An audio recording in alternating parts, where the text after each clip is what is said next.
Hi అండి. Welcome to అమంతాస్ world.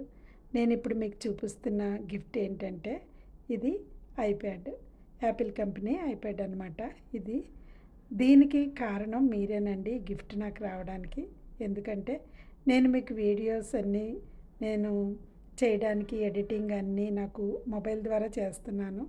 అందువల్ల కష్టమవుతుందని మా కోడలు, అబ్బాయి కలిపి ఇద్దరు నాకు ఇది పంపించారు గిఫ్ట్‌గా నా బర్త్‌డే సందర్భంగా. నాకు ఇదైతే చాలా నచ్చింది. ఇదే కాదండి దీంతో పాటు మైకు, ట్రైపాడ్ కూడా పంపించారు. ఇక ముందు తీయబోయే వీడియోస్ అన్నీ కూడా మీకు నేను దీని ద్వారా తీసి పంపిస్తాను. ఇవి చాలా క్లారిటీ ఉన్నాయి. ఎడిటింగ్ కూడా నాకు ఈజీ అవుతుంది. కాబట్టి మీరు నేను అప్డేట్ అవుతున్నాను కాబట్టి మీరు కూడా నా ఛానల్‌ని ఇంకా ఎంకరేజ్ చేస్తానని ఆశిస్తున్నాను. మీకు కూడా నచ్చింది కదా ఇది. Thank you.